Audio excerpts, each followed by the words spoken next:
First, we'll start with Behringer. They have officially finished the firmware they needed to get the RD-9 out the door. So they are looking now for beta testers, for people who want to test the product with the final firmware. I think they said 20 people. So if you got some influence and you think you can get the little free Behringer synth, hit them up now, and they're looking for beta testers on that. The RD-9 is definitely something I am going to get once it gets into the market.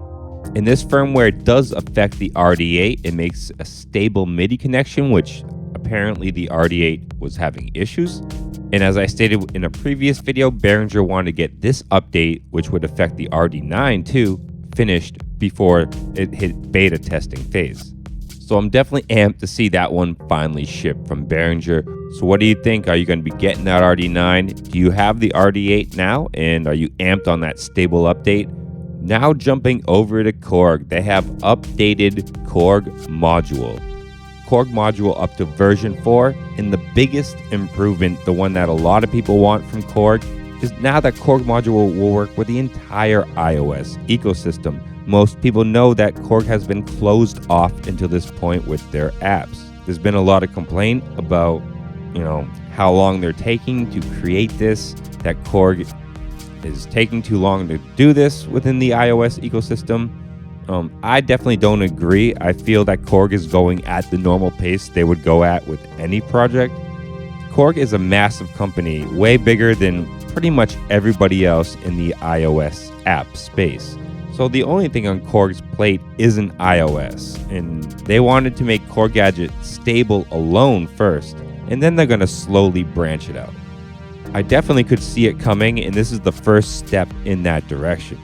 As I stated, if you know Korg and just the way they go, they're just not the fastest company in general. I think a lot of people within the iOS ecosystem forget that. They're so used to dealing with small mom and pop app people that only make a few apps so they can focus on every aspect of that app. They're not used to dealing with a big corporation that obviously has other projects and other things in the focus. And at the same time, I don't think those people within the iOS space really give Korg Gadget the credit for being the first big company within the iOS in creating, in my opinion, the most stable iOS musical performance tool, and the only one I'd bring on stage for complex, long live performances that I know would never let my band down. Beyond just adding the support to actually expand into the iOS ecosystem, they added a new synth within Module called the Hybrid Module. It is a hybrid synthesizer. It's definitely something I'm going to get so I can use it in Gadget. I always love when Korg gives new stuff to the iOS ecosystem. What do you think about Korg's expansion of the system and allowing it to work with everything else in iOS? So what's your opinion on Korg and iOS in general? Do you feel they're going too slow? Or do you agree with me that they're kind of a bigger company going at the normal pace, but they're churning out great final results? I'd love to know your opinion on either Behringer or Korg Module or Korg within iOS in general. And as always, stay positive, stay creative, support each other. In peace.